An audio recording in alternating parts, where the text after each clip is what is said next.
The water rushed past her stirrup with such force that Zara Malone felt her mare's legs buckle beneath the saddle, and in that moment of terror she knew she had made a fatal mistake trying to cross the swollen Payaro River alone.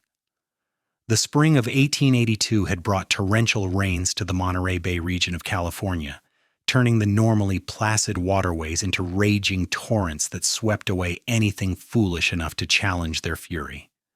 Zara had known the risks when she urged her chestnut mare into the churning brown water, but desperation had a way of clouding judgment. Her father lay dying in Watsonville, just 3 miles north across this cursed river, and she had already wasted 2 days waiting for the waters to recede. They had only risen higher. The current grabbed her horse's hindquarters and swung them downstream. Zara felt the animal's panic through every muscle, felt the mare's hooves scrambling for purchase on a riverbed that kept shifting and giving way. Cold water soaked through her wool riding skirt, heavy and dragging, pulling her down even as she tried to keep her seat. Her heart hammered against her ribs as the opposite bank seemed to drift further away rather than closer. She had been so focused on keeping her mare's head up, on urging the terrified animal forward, that she did not hear the hoofbeats thundering down the southern bank behind her. She did not see the rider until he was already in the water, his black gelding plunging into the flood without hesitation. "Hold on!" The voice carried over the roar of the river, deep and commanding. "Don't fight the current!" Zara twisted in her saddle, water spraying into her face, and caught a glimpse of the man swimming his horse toward her with powerful, purposeful strokes. He wore a dark hat pulled low, a soaked cotton shirt plastered to broad shoulders, and his face held an expression of fierce concentration that somehow steadied her racing heart. "My horse!" she called back, hearing the panic in her own voice. "She cannot hold much longer!" The cowboy was already moving, guiding his gelding with subtle shifts of his weight rather than the reins. When he drew alongside her, close enough that their stirrups nearly collided, Zara saw that he was perhaps 25 or 26, with dark hair curling wet against his neck and eyes the color of sage in summer. There was something in his face that spoke of competence, of a man who had faced danger before and conquered it. "Listen to me," he said, his voice cutting through her fear with its steadiness. "I am going to tie our horses together. When I do, let her have her head. She will follow my gelding, and he knows how to swim in current like this. Do you understand?" Zara nodded, not trusting her voice. She watched as he pulled a rope from his saddle, his movements efficient despite the water surging around them both. The horses were drifting downstream even as he worked, but he seemed unconcerned, as though he had calculated the exact angle they needed to reach the far bank. "What is your name?" he asked, as he secured the rope between their mounts. And Zara realized he was trying to keep her focused, to prevent the panic from overwhelming her completely. "Zara Malone," she managed, her teeth starting to chatter from the cold. "I have to reach Watsonville. My father is ill." "Owen Fletcher," he replied, testing the knot with a sharp tug. "And you will reach Watsonville, Miss Malone, but not if you drown in this river. Now hold tight and trust me." He did not wait for her agreement. With a sharp whistle and a pressure of his legs, Owen urged his gelding forward at an angle to the current. The rope between them went taut, and Zara felt her mare's panic ease slightly as the larger, calmer horse took the lead. Owen was swimming beside his mount now, one hand gripping the saddle horn, his body cutting through the water with the ease of a man who had spent his life on rivers and ranges. The current wanted to take them, wanted to sweep them downstream into whatever rocks or debris waited in the flood, but Owen fought it with every stroke, with every encouragement to his gelding, and slowly, painfully, they began to make progress toward the northern bank. Zara found herself swimming too, half out of her saddle, the weight of her wet skirts like an anchor trying to drag her under. "That is it," Owen called to her, his voice somehow reaching her through the chaos. "You are doing fine, just a bit further." Her arms burned. Her lungs ached. The water seemed to find every gap in her clothing, stealing what little warmth remained in her body, But Owen's presence beside her, his unwavering determination, gave her strength she did not know she possessed. She kicked harder, pulled herself higher in the saddle, and kept her eyes fixed on that far bank that was finally growing closer. When her mare's hooves struck solid ground and the animal lunged forward onto the muddy shore, Zara nearly wept with relief. Owen's gelding clambered up beside them, snorting and blowing, and then Owen himself was there, his boots finding purchase on the slick bank. He did not rest, did not pause to catch his breath. Instead, he moved immediately to Zara's side, reaching up to help her dismount. "Easy now," he said, as her legs buckled the moment they touched ground. His hands caught her waist, strong and steady, holding her upright when her own strength failed. "The cold takes it out of you. Just breathe." Zara found herself leaning against him, against this stranger who had risked his life to save hers, and she could feel the rapid beat of his heart through his wet shirt. He was breathing hard from the exertion, but his hands remained gentle on her waist, supporting her without presumption. "Thank you," she whispered, and the words seemed pitifully inadequate for what he had done. "I would have drowned without you." "You might have made it," Owen said, but there was doubt in his voice that told her he did not truly believe it. "Why were you trying to cross alone? No one with sense challenges a river in flood." The criticism stung, perhaps because Zara knew it was justified. She pulled back slightly, finding her legs would support her now, and looked up into his face. Up close, she could see the small scar above his left eyebrow, the fine lines at the corners of his eyes that spoke of years spent squinting into the sun. He was handsome in a rough, weathered way, with a strong jaw and a mouth that looked like it might smile easily under better circumstances.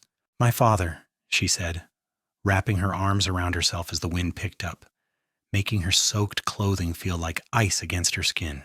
"He is dying. I received word 3 days ago, and the river has been impassable since. I could not wait any longer." Something shifted in Owen's expression, the criticism fading into understanding. He glanced at the horses, both still breathing hard but uninjured, then back at Zara. Without a word, he stripped off his own soaked shirt, and for a moment Zara's eyes widened in shock before she realized he wore a thin undershirt beneath. He wrung out the outer shirt and handed it to her. "It is wet, but it is wool and will hold some warmth. We need to get you to Watsonville before the cold sets in deeper. How far to your father's place?" 3 miles north on the edge of town, the Malone Ranch." Zara took the shirt with trembling hands and draped it around her shoulders. It smelled of river water and horse, and something else, something masculine and oddly comforting. "But I cannot ask you to accompany me further. You have already done so much." Owen was already checking his gelding's legs, running his hands down each one to ensure no injury. "You are not asking. I am offering. Besides, my business in Watsonville can wait, and I will not have your death on my conscience if you catch fever from that soaking." There was no point in arguing with him. Zara could hear it in his tone, that particular male stubbornness that brooked no opposition. Besides, she was shaking so hard now that she doubted she could mount her mare without assistance, and the thought of riding alone through the rain-soaked countryside held no appeal. Owen helped her back into her saddle, his hands impersonal but careful, and then swung onto his own mount with an easy grace that spoke of countless hours in the saddle. He untied the rope that still connected their horses and coiled it efficiently back onto his saddle, then gestured north. "Lead the way, Miss Malone." They rode in silence for the first mile, Zara too cold and exhausted to attempt conversation, Owen seemingly content to let her gather her strength. The road was a morass of mud that sucked at the horses' hooves with each step, and the rain had started again, a fine mist that made everything gray and miserable. Zara's mare plodded along with her head low, clearly as tired as her rider. "How long has your father been ill?" Owen asked finally, guiding his gelding closer so they could ride side by side. 6 months, Zara said, grateful for the distraction from her discomfort. He took a fall from a horse last autumn and has not recovered properly. My brother wrote that he took a turn for the worse last week, that I should come quickly if I wanted to see him one last time. You came from far. San Francisco. I have been working there as a seamstress these past 2 years. Zara glanced at Owen, wondering why she was sharing such personal details with a man she had just met. Perhaps it was the intimacy of shared danger. Or perhaps it was simply that his presence felt steady and safe in a world that had turned chaotic. My father did not approve of my leaving the ranch, but I needed to make my own way. Owen nodded slowly, his eyes scanning the road ahead with the automatic wariness of a man accustomed to watching for trouble. A woman should have the right to choose her own path, though I imagine your father missed you. He has my brother, Samuel. The ranch will go to him when my father passes. There was no bitterness in Zara's voice, just acceptance of the way the world worked. Women did not inherit ranches, not unless there were no sons to carry on the family name. But yes, I believe he missed me. His letters said as much, in his own stubborn way. A ghost of a smile touched Owen's lips. Stubborn seems to run in the family, if you will forgive me saying so. Only a stubborn woman would try to swim a flooded river. A stubborn or desperate woman, Zara corrected. And you are one to talk of stubbornness, Mr. Fletcher. You could have ridden away and left me to my fate. I could have, Owen agreed, but my mother raised me to help those in need, and I have never been able to turn away from someone in trouble. It is both a blessing and a curse, or so my brothers tell me. You have brothers? 3 of them, all working our family's cattle operation down near Salinas. I am the second oldest, which means I get to do all the difficult jobs while my older brother makes the decisions and my younger brothers complain about the work. There was affection in his voice despite the words. I was heading to Watsonville to negotiate the sale of some breeding stock when I saw you entering the river. Zara felt a fresh wave of guilt wash over her. I have delayed your business. I am sorry for that. The cattle will wait. Your father will not. Owen's voice was matter-of-fact, without room for argument. Besides, I would not have been able to concentrate on business knowing I had left a woman to drown, so really you have done me a favor by surviving. Despite everything, despite the cold and the fear and the exhaustion, Zara found herself almost smiling at that logic. There was something disarming about Owen Fletcher, something that made her want to trust him even though every sensible instinct told her to be wary of strange men. But he had risked his life for her without hesitation, and there was honor in that kind of action. The rain grew heavier as they approached Watsonville, fat drops that drummed against their shoulders and turned the road into a river of its own. Zara could see the first buildings of the town emerging from the mist, the familiar shapes that she had known since childhood. Her heart constricted with a mixture of relief and dread. She was almost home, almost to her father's side, but what would she find when she arrived? The ranch is just past the main street, she told Owen, raising her voice to be heard over the rain. You can leave me at the edge of town if you prefer. I can manage from there. Owen gave her a look that clearly questioned her sanity. Miss Malone, I have swum a river and ridden 3 miles in the rain with you. I am seeing you to your father's door, and that is final. Besides, I am already soaked to the bone. A few more minutes will make no difference. They rode through Watsonville's main street, past the general store and the saloon and the church with its white steeple pointing toward the gray sky. A few people huddled in doorways watched them pass with curious eyes, no doubt wondering about the bedraggled woman and her companion. Zara kept her chin high, refusing to show how close she was to collapse. Pride was all she had left at this moment.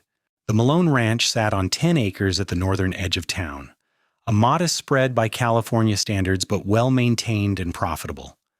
The house itself was a 2-story structure of whitewashed wood with a wide porch that wrapped around 3 sides.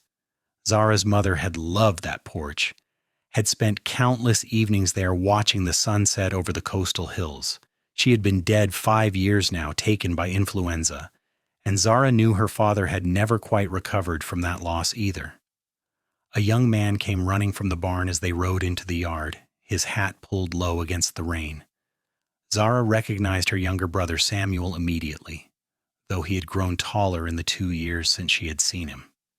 He was 18 now, on the edge of manhood, with their father's broad shoulders and their mother's gentle eyes. "Zara?" Samuel's voice cracked with relief. "Thank God you made it. We have been watching the river, worried sick that you would try to cross. When the stage driver said no one could get through, I feared the worst." Zara slid from her saddle and nearly fell, her legs refusing to cooperate. Owen was there instantly, dismounting with fluid speed and catching her arm before she could hit the mud. Samuel rushed to her other side, and between them, they kept her upright. "I am fine," Zara said, though her chattering teeth undermined the claim. "Samuel, this is Owen Fletcher. He saved my life at the river crossing. I would have drowned without his help."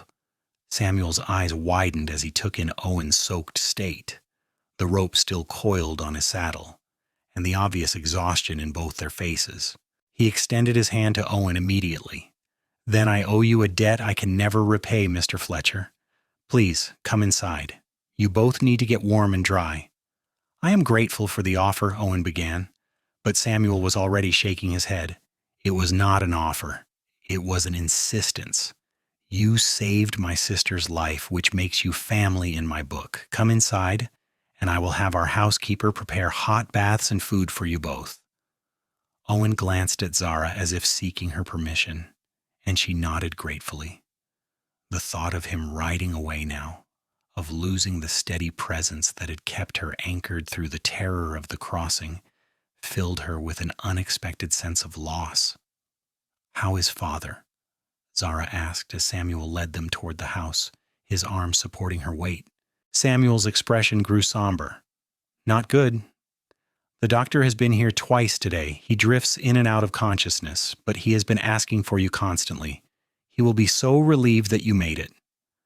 They entered through the kitchen, where a plump woman with gray hair and kind eyes exclaimed in shock at their condition. This was Mrs. Henderson, the housekeeper, who had worked for the Malone family since before Zara was born. She immediately took charge, sending Samuel to fetch dry clothes and ordering both Zara and Owen to sit by the fire while she heated water for baths.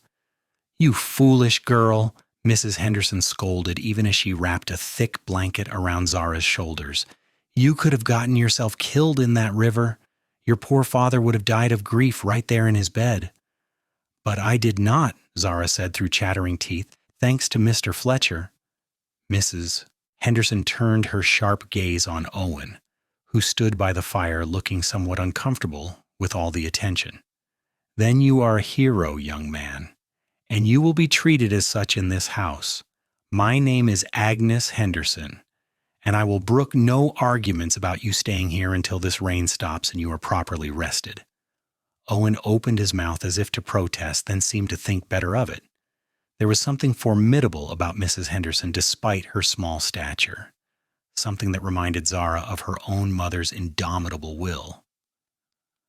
"I am grateful for your hospitality, Mrs. Henderson," Owen said, with a slight nod of his head, "though I would not want to impose during such a difficult time for your family."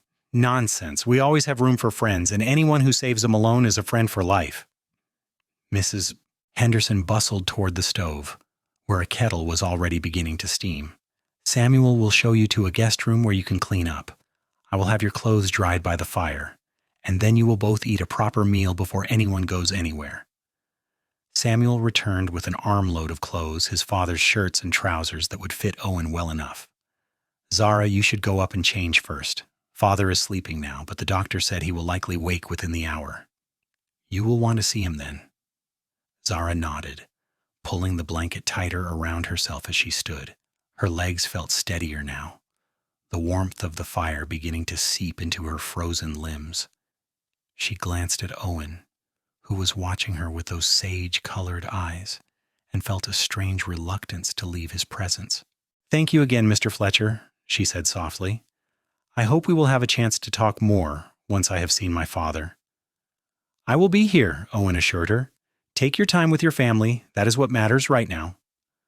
Zara climbed the stairs to her old bedroom, each step feeling like a monumental effort. The room was exactly as she had left it 2 years ago, with the same faded quilt on the bed and the same curtains her mother had sewn hanging at the windows. It felt both familiar and strange, as though she were stepping back into a life that no longer quite fit. She peeled off her sodden clothes with trembling fingers and washed quickly with the warm water Mrs. Henderson had somehow managed to send up with remarkable speed. The simple act of putting on dry clothing felt like the most luxurious thing she had ever experienced. She chose a plain brown dress that had hung in her wardrobe untouched, grateful that it still fit even if it was slightly tighter across the bust than she remembered. When she emerged from her room, her hair still damp but braided back from her face, she found Samuel waiting in the hallway outside their father's bedroom. "He is awake," Samuel said quietly. "The doctor just left. He says it is only a matter of days now, maybe less. Father's heart is failing." Zara felt tears prick her eyes, but she blinked them back. There would be time for grief later. Right now, her father needed her to be strong. She squeezed Samuel's hand and then pushed open the bedroom door. The curtains were drawn against the gray daylight, leaving the room in shadows broken only by a single lamp burning on the bedside table. Zara's father lay propped against pillows, his face gaunt and pale, his breathing shallow and labored. At 63, Thomas Malone had always seemed invincible to Zara, a man who could work harder and longer than men half his age. Seeing him reduced to this fragile shell shocked her more deeply than she had expected. "Father," she whispered, moving to his bedside and taking his hand gently in hers. His skin felt like paper, cool and thin. Thomas's eyes fluttered open, and for a moment there was confusion in their depths. Then recognition dawned, and his whole face seemed to light from within. "Zara, my girl, you came." "Of course I came." Zara's voice broke despite her best efforts. "Did you think I would not?" "The river," Thomas said, his voice barely more than a whisper. "Samuel said it was flooded. I was afraid you could not cross." "It was flooded," Zara admitted, smoothing the blanket over his chest with her free hand. "But a good man helped me. I am here now, and that is what matters."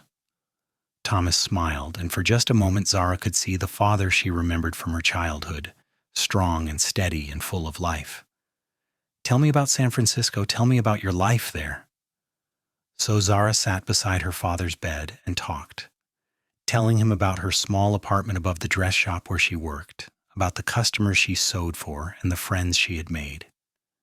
She told him about the fog that rolled in from the bay every evening and the cable cars that climbed the steep hills. She talked until her voice grew hoarse, and through it all Thomas listened with his eyes closed and a peaceful expression on his face. "I am proud of you," Thomas said when she finally fell silent. "I should have said it before you left, but I was too stubborn and too afraid of losing you. But I am proud of the woman you have become, Zara. Your mother would be proud too." "Thank you, Father," Zara whispered, tears finally spilling down her cheeks. "That means more than you know." Thomas's breathing grew more labored, and Zara could see the effort it took for him to stay awake. "The man who helped you cross the river, what is his name?" "Owen Fletcher. He and his family have a cattle ranch near Salinas." "Good people, the Fletchers," Thomas murmured. "I have heard of them. Honest and hard-working. You should thank him properly for me. Tell him Thomas Malone is in his debt." "I will tell him," Zara promised, though she sensed her father was saying something more, something about his approval of Owen. The thought both warmed and confused her. She had known the man for only a few hours. Thomas drifted back to sleep, and Zara sat with him for a long while, holding his hand and listening to his labored breathing. Finally, Mrs. Henderson came to the door and gently insisted that Zara come downstairs to eat something. In the dining room, she found Owen seated at the table wearing her father's clothes, his dark hair still damp from his own bath. He looked different cleaned up, somehow both more civilized and more striking. The simple white shirt emphasized the breadth of his shoulders, and the clean-shaven line of his jaw revealed a handsome, serious face. He stood when Zara entered, a gesture of respect that seemed automatic to him. "How is your father?" "Failing," Zara said simply, sinking into the chair Samuel pulled out for her. "But he is at peace, I think. And he wanted me to thank you again on his behalf. He said the Fletchers are good people." Owen resumed his seat, looking slightly uncomfortable with the praise. "Your father does not know me. I could be a terrible scoundrel for all he knows." "But you are not," Zara said with certainty. "A scoundrel would not have risked his life to save a stranger." Mrs. Henderson appeared with steaming bowls of beef stew and thick slices of bread still warm from the oven.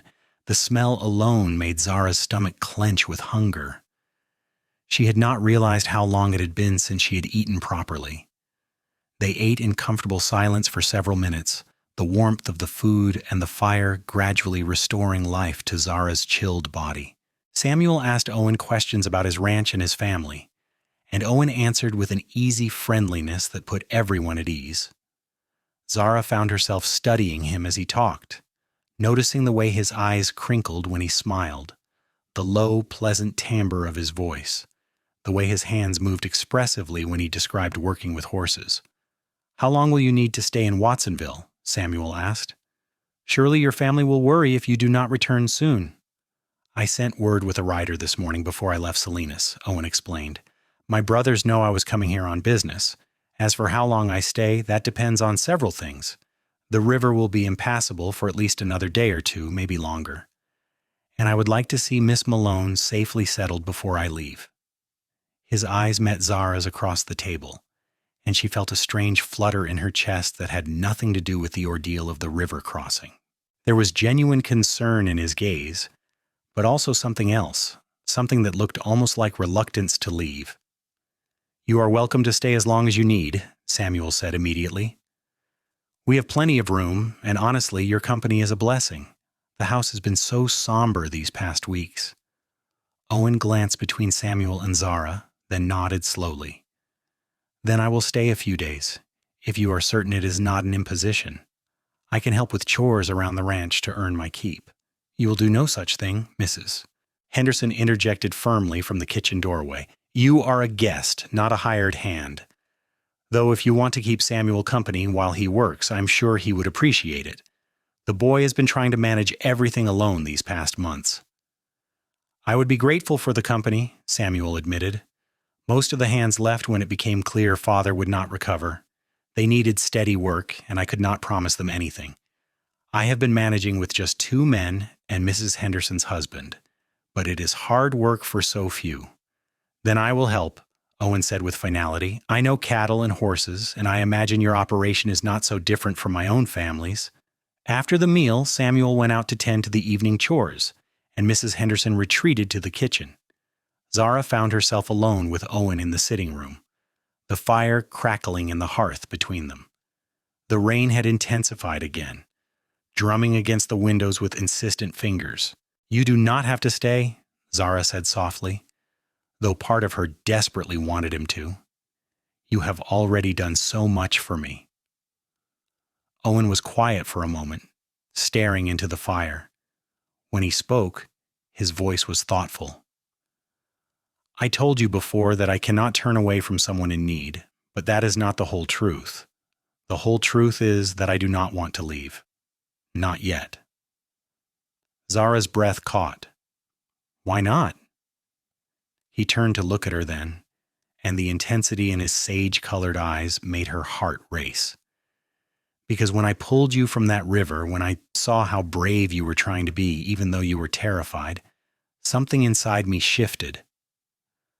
I know we have only just met, Miss Malone, but I would like the chance to know you better, if that is acceptable to you."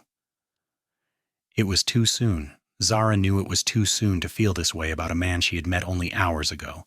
But her heart seemed to have its own ideas about timing, and it was already beating faster at Owen's words, already leaning toward him like a plant seeking sunlight.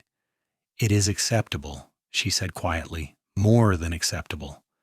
Though I do not know how long I will remain in Watsonville after my father passes, I have a life in San Francisco, a job waiting for me."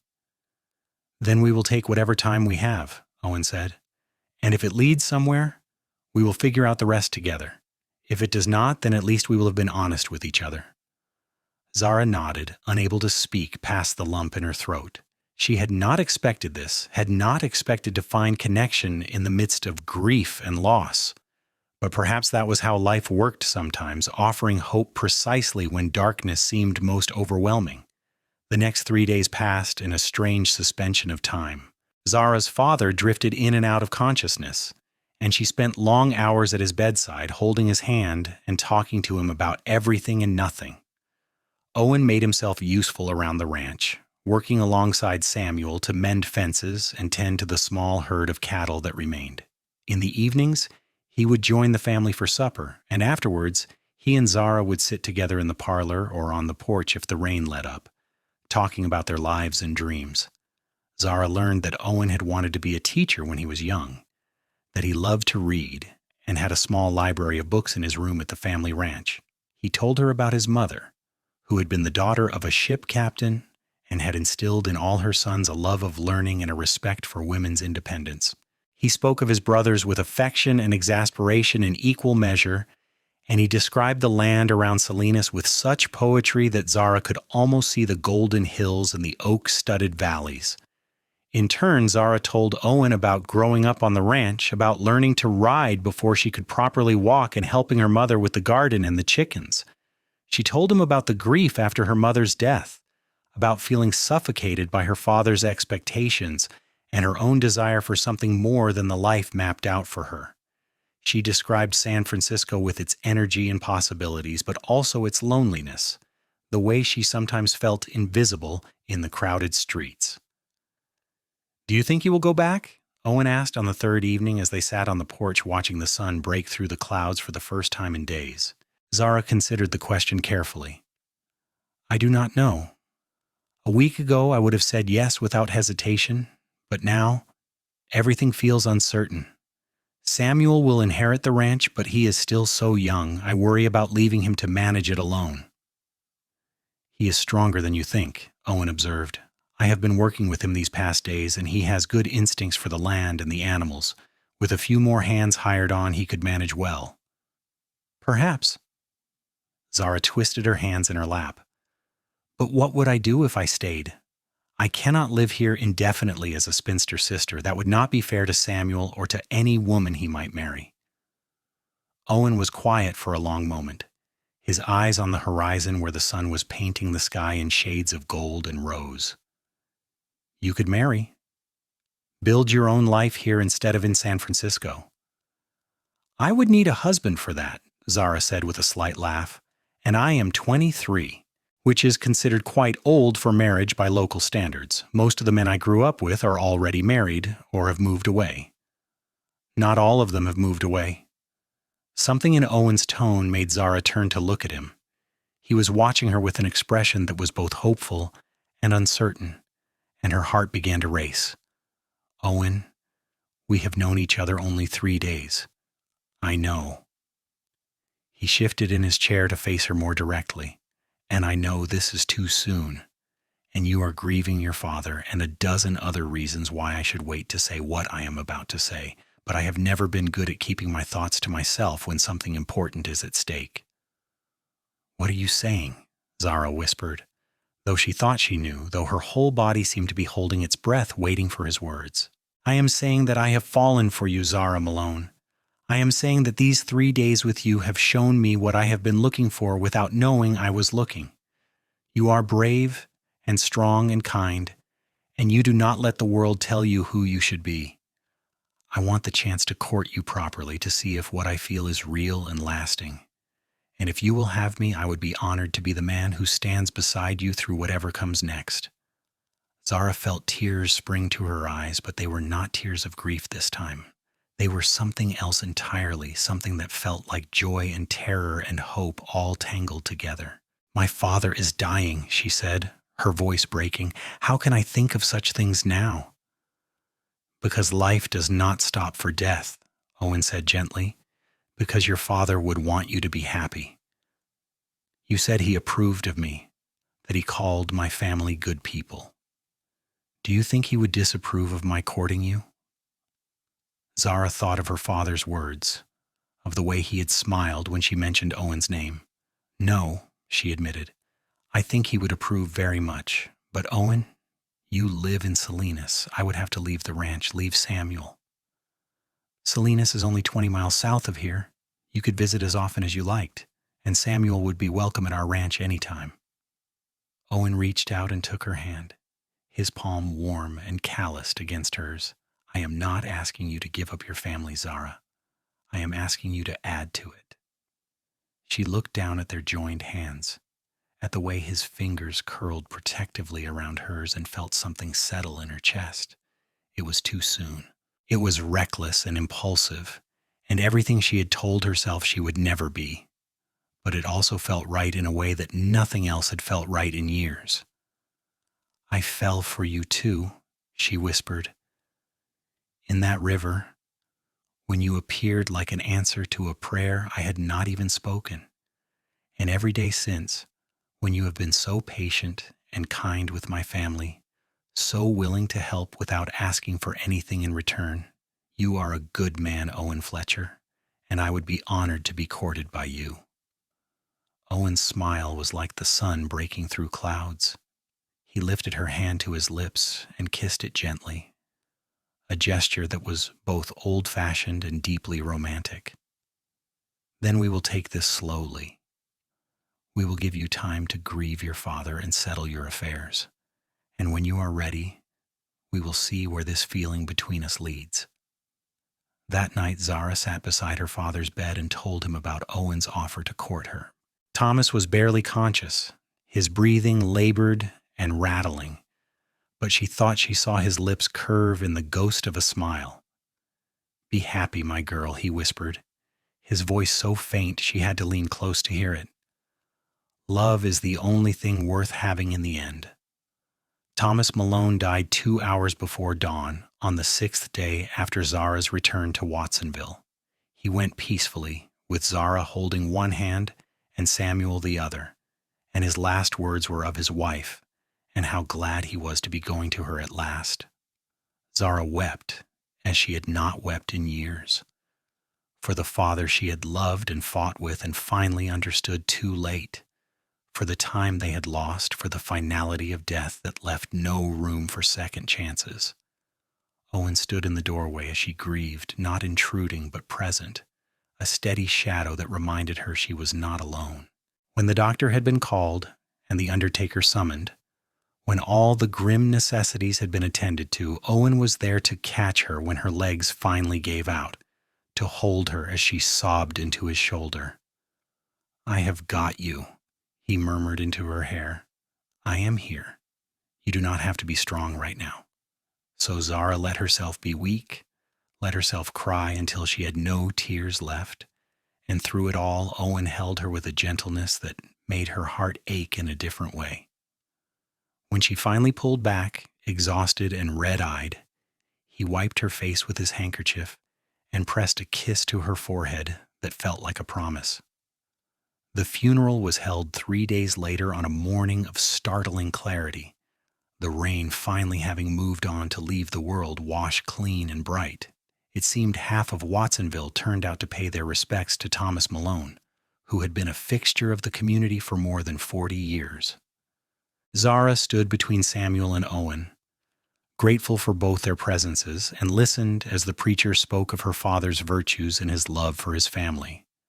After the burial, people came back to the ranch for food and remembrances. Zara moved through the gathering in a daze, accepting condolences and listening to stories about her father that she had never heard before. It was Mrs. Henderson who finally shooed everyone away in the late afternoon, declaring that the family needed time to grieve in private.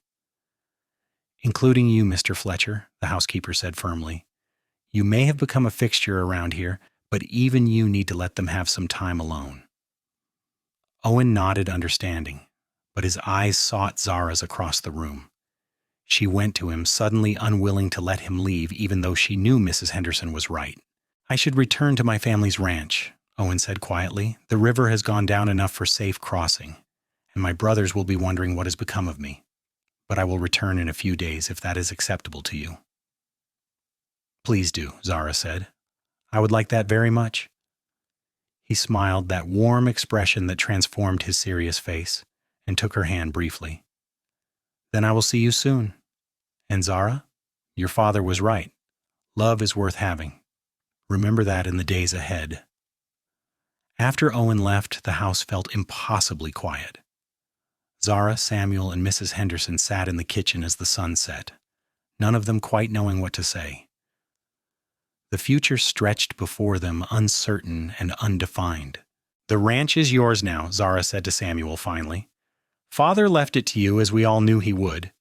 What will you do with it? Samuel stared into his coffee cup. Keep it running, I suppose. Hire back some of the hands who left. Try to make it profitable again.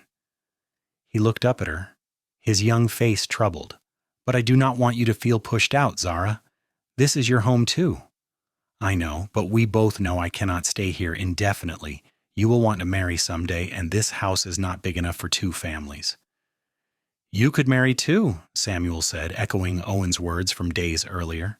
Owen Fletcher seems like a good man, and I have seen the way he looks at you, the way you look at him. There is something there. Zara felt her cheeks warm. It is too soon to speak of marriage. We have known each other barely more than a week. Sometimes that is all it takes. Samuel reached across the table and squeezed her hand. Father knew right away that Mother was the one for him. He told me once that he had known her 3 days before he asked her to marry him. She made him wait 6 months before she said yes, but he knew from the start. I did not know that, Zara said softly. He wanted you to be happy, Zara. He told me so many times. He regretted that you felt you had to leave to find your own way, but he understood it too. He would want you to follow your heart wherever it leads. In the days that followed, Zara threw herself into the work of settling her father's affairs. There were debts to be paid, and accounts to be settled, paperwork to be signed, and decisions to be made. Samuel handled most of it, but Zara helped where she could, grateful for the distraction that kept her from drowning in grief. Owen returned on the 5th day after the funeral, riding up to the ranch house just as the sun was setting. Zara was on the porch, shelling peas for Mrs. Henderson when she saw him, and her heart leapt in her chest in a way that both thrilled and terrified her. She set aside the bowl and went to meet him, suddenly self-conscious about her plain work dress and the wisps of hair escaping her braid. "Miss Malone," Owen said as he dismounted, and there was something in his eyes that made her breath catch. "I hope I am not intruding." "You are not," Zara assured him. "I am glad you came. How is your family?" "Well, they send their condolences on your father's passing." Owen hesitated, then pulled an envelope from his jacket pocket. "My mother asked me to give you this. I hope it is not too forward." Zara took the envelope with curiosity and opened it carefully. Inside was a letter written in elegant script, and as she read, her eyes filled with tears.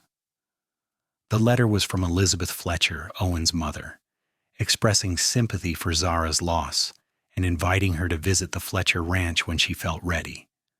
The words were warm and kind, and there was a passage near the end that struck Zara particularly deeply. "Owen has told me of your courage and strength, and I would very much like to meet the woman who has so captured my son's heart. Please know that you would be welcomed here as family should you choose to come." "Your mother is very kind," Zara said, carefully refolding the letter. "I would like to meet her as well." "Would you come?" Owen asked. "Not permanently, just for a visit. I would like to show you my home, introduce you to my family, help you understand what I am offering you if you decide you want it." Zara looked at him, at this man who had appeared in her life at its darkest moment and somehow brought light with him. They had known each other less than 2 weeks, and yet she felt more connected to him than she had to men she had known for years. Was that love? Or was it simply gratitude and loneliness and the need for comfort and grief? "I will come," she said. "But Owen, I need to be honest with you. I do not know what I want right now. Everything is so confused and uncertain.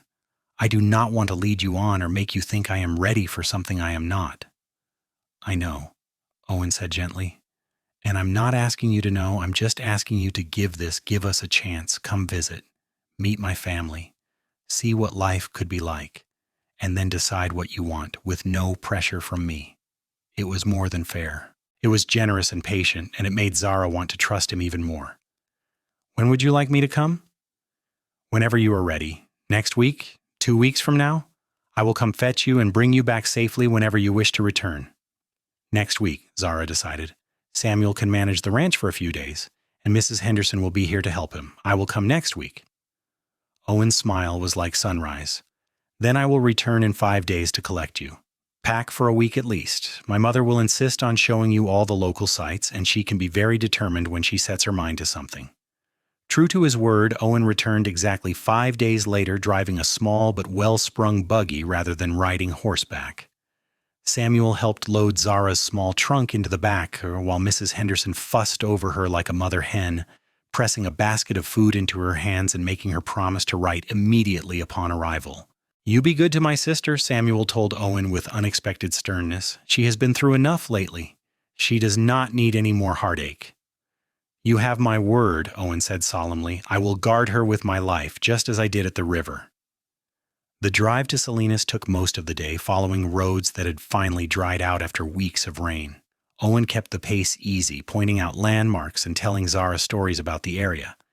They stopped at midday to eat Mrs. Henderson's food beside a creek that bubbled cheerfully over smooth stones, and Zara found herself relaxing in Owen's presence in a way she had not relaxed in months. "Tell me about your brothers," she said as they sat in the shade of an old oak tree. "You have mentioned them, but I do not really know anything about them." Owen leaned back against the trunk, his long legs stretched out before him. "Well, there is Marcus, the oldest. He is 28 and very serious about the ranch. He took over managing everything when my father died 3 years ago, and he does a good job of it. But he can be a bit overbearing at times. Then there is me. And then Jacob, who is 22 and thinks he knows everything because he went away to school in San Francisco for a year. And finally, there is Daniel, who is 19 and still trying to figure out what he wants to do with his life." "Do you all get along?" "Mostly. We fight like brothers do, but we would die for each other without question. My mother says we are like a pack of wolves, always competing but fiercely loyal to the pack." Owen glanced at her with a slight smile. "They are going to be very curious about you. I have never brought a woman home before." Zara felt her stomach flip. "Never?" "Never. I dated a few girls when I was younger, but nothing serious. My brothers used to tease me about being too particular, too picky. But I always felt like I was waiting for something, someone specific. And then I saw you in that river, and I knew what I had been waiting for." "Owen, that's a lot of pressure to put on someone you barely know." "I know, and I'm sorry if it makes you uncomfortable. But I have always believed in honesty, even when it is not easy." He reached out and took her hand, his thumb brushing across her knuckles. "I do not expect you to feel the same way I do. I just want you to know where I stand, so you can make an informed decision about whether you want to be here." "I want to be here," Zara said softly. "That is why I came.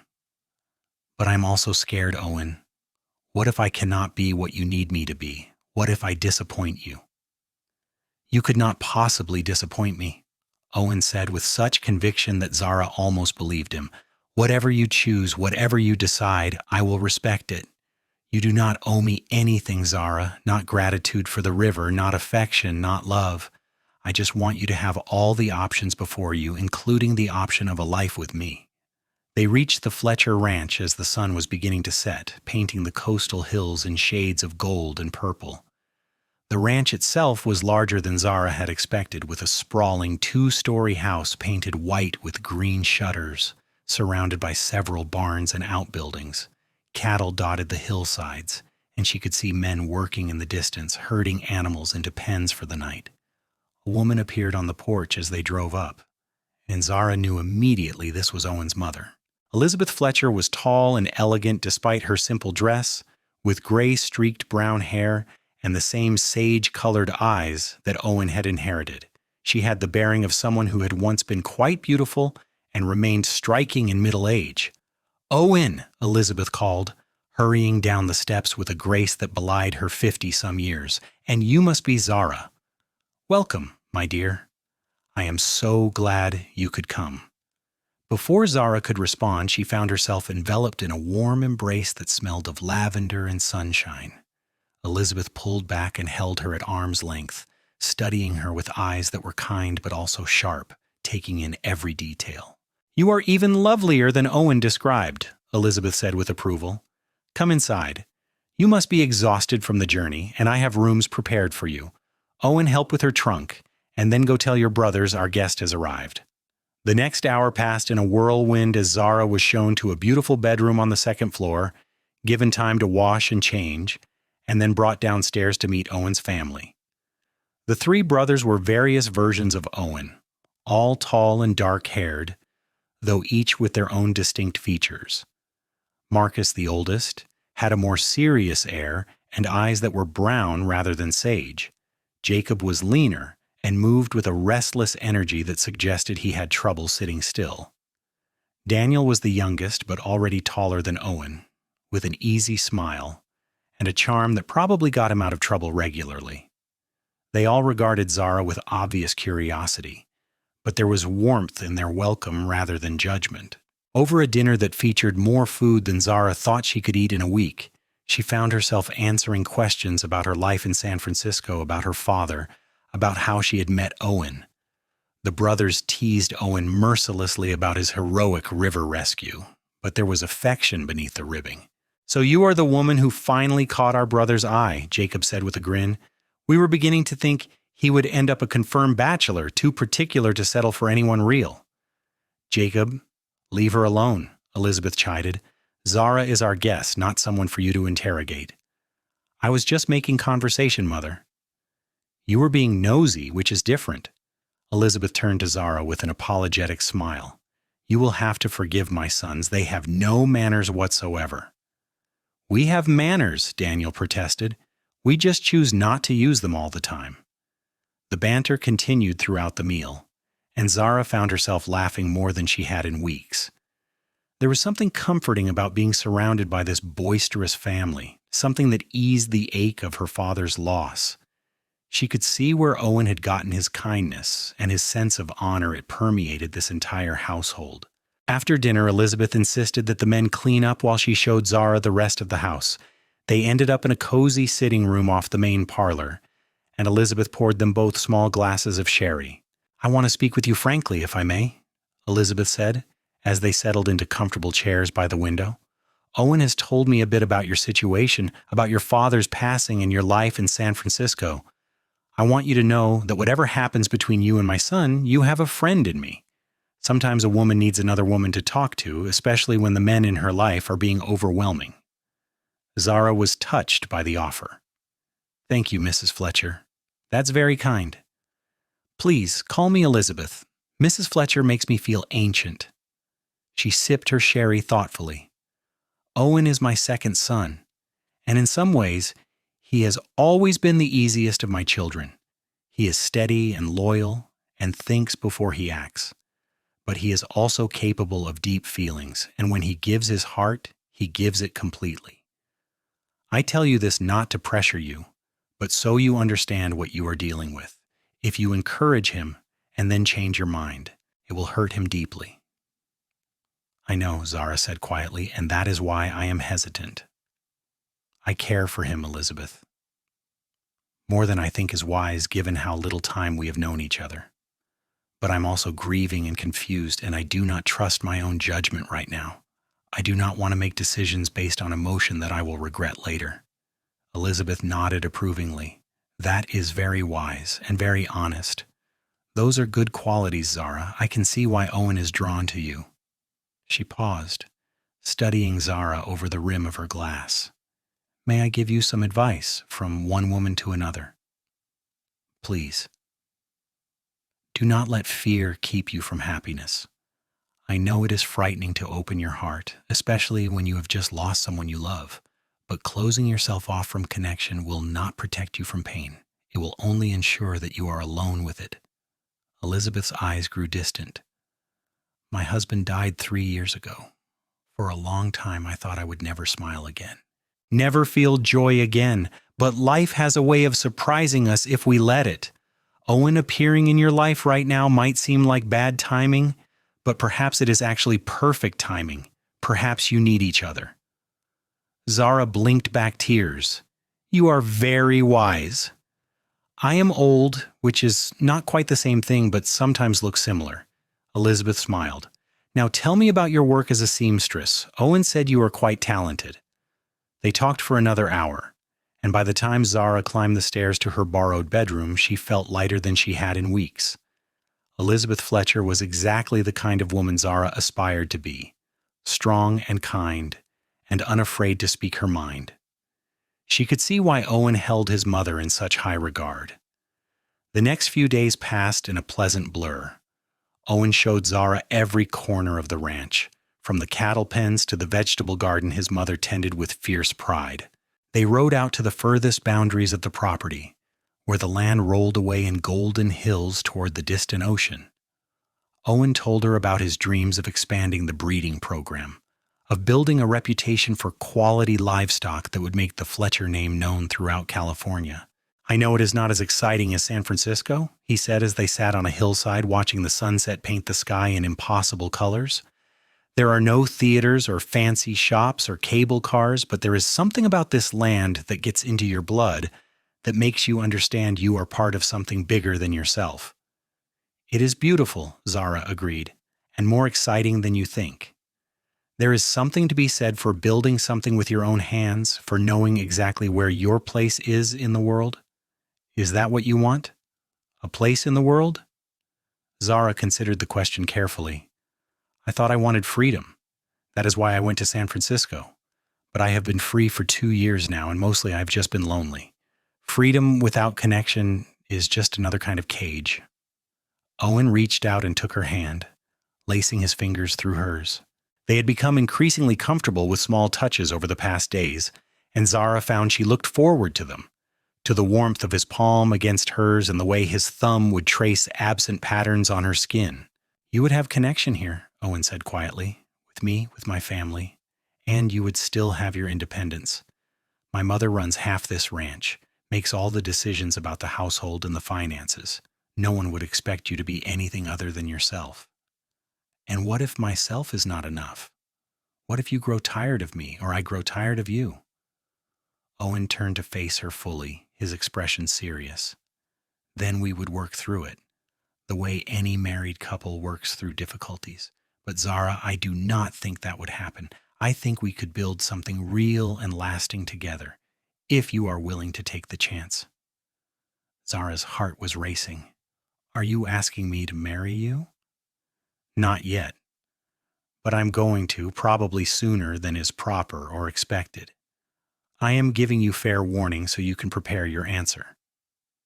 He smiled, that warm expression that transformed his whole face.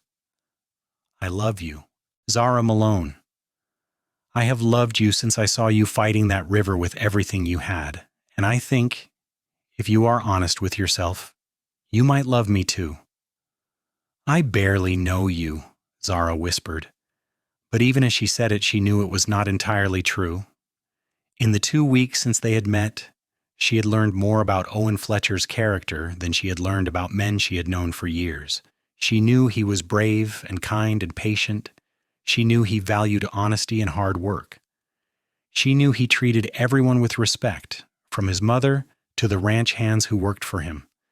And she knew that when he looked at her, he saw not just a woman to be protected or provided for, but an equal partner worthy of his respect. "You know everything that matters," Owen countered. "The rest is just details we can learn as we go, but I'm not going to push you. Take all the time you need. I will wait." That night, Zara lay in bed staring at the ceiling and thinking about what Owen had said. Did she love him?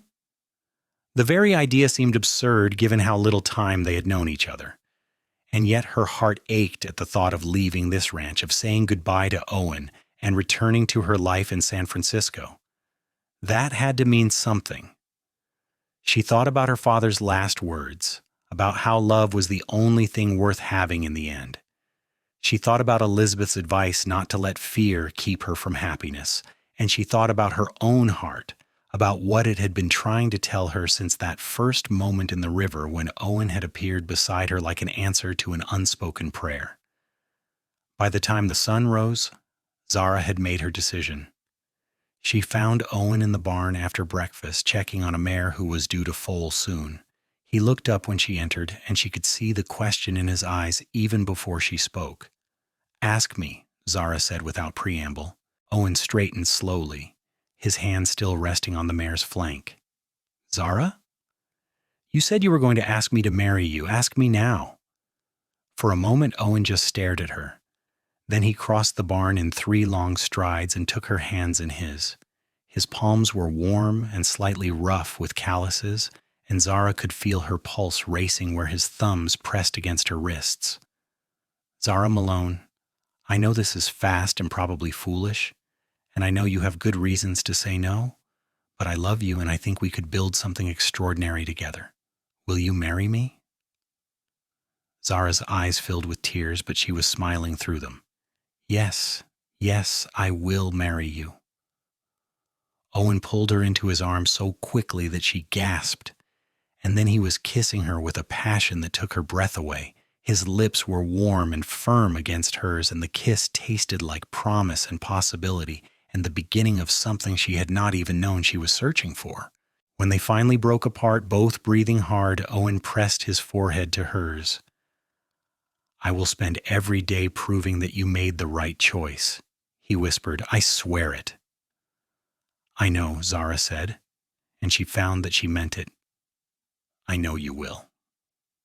They told the family that evening over dinner, and the reaction was everything Zara could have hoped for.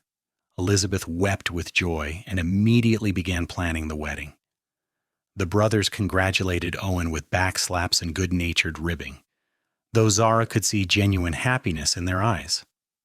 Marcus pulled her aside before the evening ended.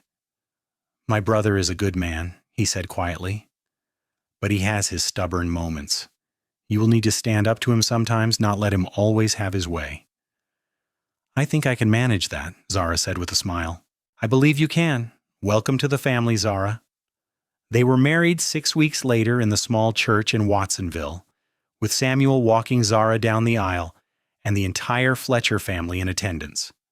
It was a simple ceremony but heartfelt, and when Owen slipped the gold band onto Zara's finger, she felt a sense of rightness settle over her like a blessing. Samuel held a small reception at the Malone ranch afterwards, and it seemed like half of Watsonville turned out to celebrate. Mrs. Henderson cried through the entire event, declaring that she had never seen a more beautiful bride or a more handsome groom. As the sun set and the guests began to disperse, Samuel pulled Zara aside. "Are you happy?" he asked, studying her face with their father's perceptive eyes. "I am," Zara said, and realized it was absolutely true. "Happier than I ever thought possible." "Good. That is all Father would have wanted." Samuel hugged her tightly. "Take care of yourself, Zara, and know that you always have a home here if you need it." Owen and Zara spent their first night as a married couple in the ranch house where Zara had grown up, in the very bedroom that had been hers since childhood. It felt both strange and right, this merging of her past and her future. Owen was gentle and patient, and when they came together as husband and wife, Zara felt a connection that went beyond the physical, a sense of two souls recognizing each other and choosing to walk the same path. They moved to the Fletcher ranch the next day, and Zara began the process of making it her home. Elizabeth was generous about sharing space and responsibilities, and Zara found she had a knack for the business side of ranching that surprised everyone, including herself. She kept meticulous books and negotiated with buyers with a skill that soon had Marcus consulting her on major decisions. The marriage was not without its challenges. Owen could be stubborn when he believed he was right, and Zara had her own strong opinions about how things should be done. They had their first real fight 3 months after the wedding, over whether to expand the cattle herd or invest in better breeding stock. It was a fierce argument that ended with both of them angry and hurt, sleeping on opposite sides of their bed with a wall of cold silence between them. But in the morning, Owen reached for her hand beneath the blankets. I am sorry, he said quietly. I should have listened to your concerns instead of dismissing them. I am sorry too, Zara replied, lacing her fingers through his. I could have presented my ideas better instead of just criticizing yours. They talked then, really talked, about the ranch and their finances and their dreams for the future. And when they reached a compromise that satisfied them both, Zara realized this was what marriage was, not the absence of conflict, but the willingness to work through it together. The seasons turned. Summer gave way to autumn, and autumn to winter. Zara visited Samuel regularly, and he came to the Fletcher ranch often as well, forming friendships with Owen's brothers. The ranch prospered under the combined leadership of Marcus, Owen, and increasingly Zara herself. Elizabeth began to step back from the daily management, spending more time on her beloved garden and her charitable works in Salinas. In the spring, a year after their wedding, Zara discovered she was pregnant. She told Owen one evening as they sat on the porch watching the sunset, and his whoop of joy brought his entire family running to see what had happened. "We are going to have a baby," Owen announced, unable to keep the grin off his face. "I am going to be a father." The pregnancy was not easy. Zara suffered from sickness that lasted well beyond the first few months, and the summer heat made her swollen feet and aching back nearly unbearable. But Owen was attentive and patient, bringing her cool drinks and rubbing her feet in the evenings, and Elizabeth was a fountain of practical advice and support. Zara's son was born on a cold January morning in 1884, 2 years almost to the day after that fateful river crossing. The labor was long and difficult, and there were moments when Zara feared she would not survive it. But Elizabeth was there, and the doctor from Salinas, and most importantly, Owen, holding her hand and whispering encouragement even when she screamed at him to leave her alone. When the baby finally arrived, healthy and squalling with indignation, Owen wept openly. "He is perfect," he kept saying. "Zara, he is absolutely perfect." They named him Thomas Samuel Fletcher, after both their fathers, though he quickly became just Tommy to everyone in the family. He had Owen's dark hair and Zara's blue eyes, and from the first moment she held him, Zara understood why her father had said love was the only thing worth having. Life settled into a new rhythm after Tommy's birth. The ranch continued to grow and prosper, and Owen's reputation as a fair dealer and skilled cattleman spread throughout the region. Samuel married a sweet girl from Watsonville named Emma, and they gave the Malone Ranch new life with their energy and their dreams. Samuel and Emma had a daughter they named Emily, and the two families visited back and forth regularly, creating a network of connection that enriched everyone's lives. Zara had 3 more children over the next 8 years. A daughter they named Elizabeth after Owen's mother, then twin boys they named Marcus and Jacob after Owen's brothers. The house was always full of noise and laughter, and the controlled chaos of raising children on a working ranch. On their 10th wedding anniversary, Owen took Zara back to the spot where they had crossed the Pajaro River all those years ago. The water ran clear and gentle now, nothing like the raging torrent that had nearly claimed her life. "Do you ever regret it?" Owen asked as they stood on the bank, his arm around her waist and her head resting on his shoulder. "Saying yes to me when you barely knew me? Giving up your life in San Francisco?" Zara thought about the question seriously, as it deserved to be considered. She thought about the woman she had been 10 years ago, desperate and afraid and searching for something she could not name. She thought about the life she might have lived if Owen had not appeared in that river, if she had drowned or made it across alone or returned to San Francisco in her lonely apartment above the dress shop. "No," she said finally, "I do not regret it for a single moment. You gave me everything I was looking for without knowing I was looking for it. You gave me love and family and a place in the world. How could I possibly regret that?" Owen pulled her closer, pressing a kiss to the top of her head. "I love you, Zara Fletcher. I have loved you since the moment I saw you fighting that river with everything you had, and I will love you until the day I die and beyond." "That is good," Zara said, tilting her face up to kiss him properly, "because you are stuck with me now. No going back." "I would not go back even if I could," Owen murmured against her lips. "This, right here, is everything I ever wanted." They stood there together as the sun set over the California hills. Two people who had found each other in the most unlikely of circumstances and built a love that would last a lifetime. And when they finally headed home to their children and their family and the life they had created together, Zara knew with absolute certainty that she was exactly where she was meant to be. The years continued to pass in the comfortable rhythm of ranch life. Tommy grew into a responsible young man who loved the land as much as his father did, and Elizabeth became a skilled horsewoman who could ride anything with four legs. The twins were wild and energetic, keeping everyone on their toes with their adventures and misadventures. Owen's mother passed away peacefully in her sleep when she was 72, surrounded by her sons and their families. It was Zara who organized the funeral and supported Owen through his grief, just as he had supported her through her own father's death so many years before.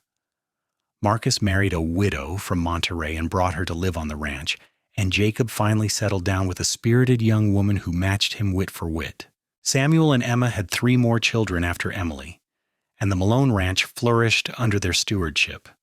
They often joked that if not for Owen's heroism at the river, none of this happiness would have been possible.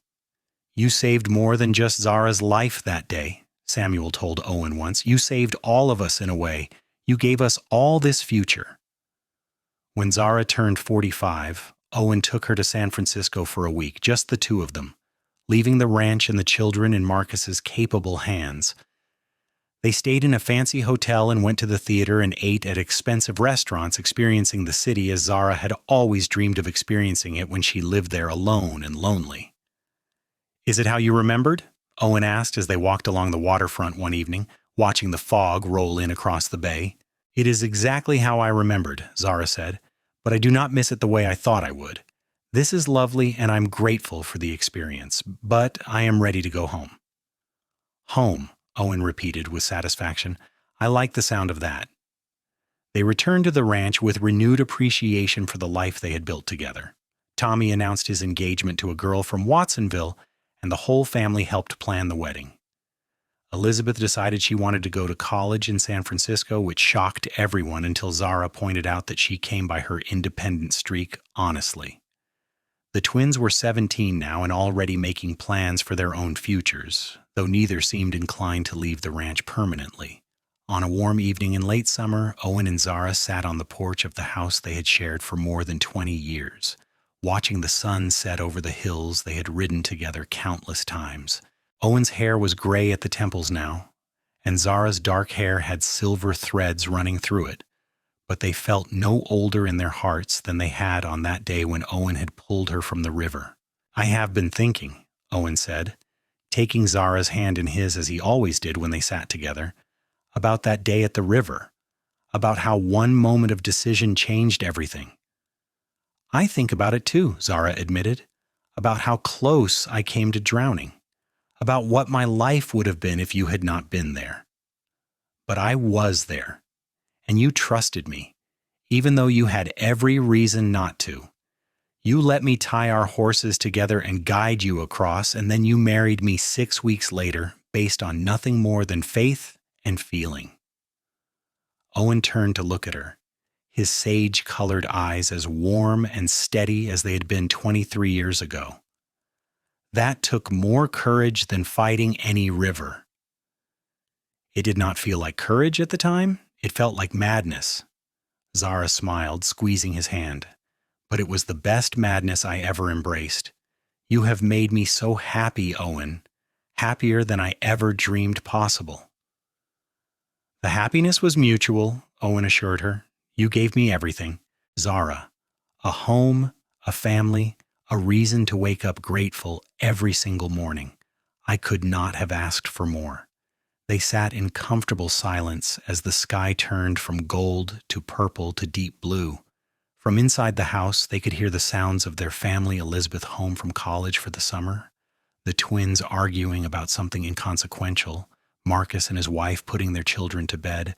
It was the soundtrack of a life well lived, of love given and returned in abundance. Tommy and his wife gave them their first grandchild the following spring, a little girl they named Zara after her grandmother.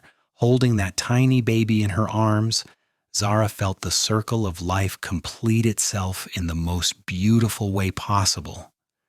This child would grow up knowing love and security, surrounded by family, and perhaps one day she would tell her own children about the great-grandfather who had saved her grandmother's life in a flooded river and then loved her for the rest of his days.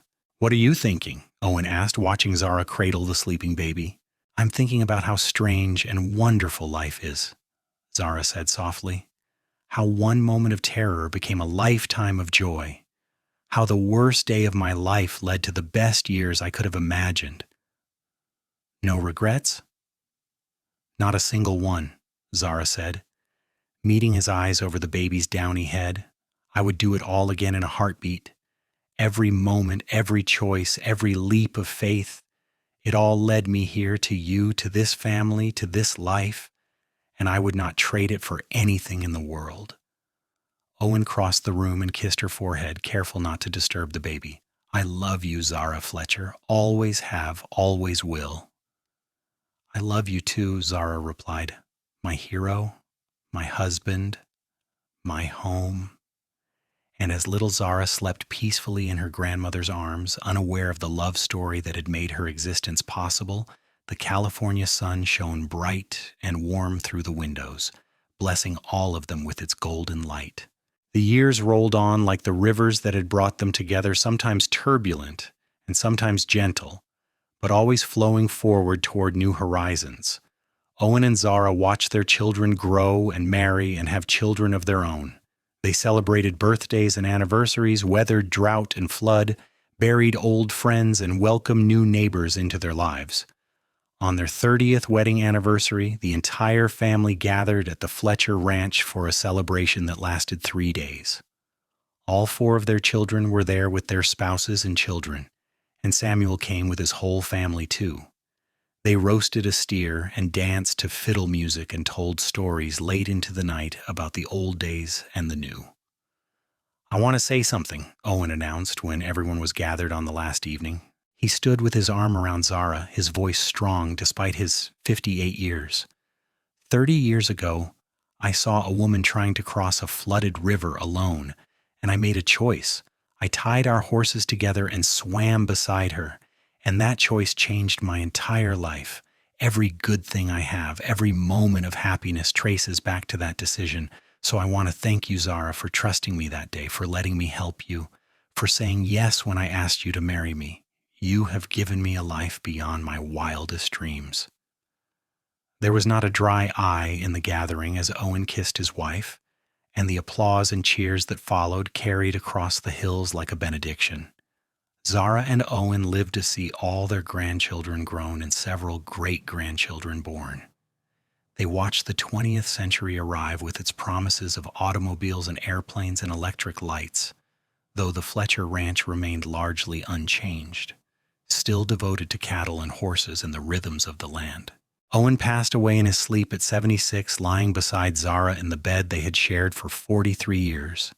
His heart simply stopped, peacefully and without pain, and when Zara woke to find him gone, her first thought was of that day at the river when he had appeared beside her like a miracle.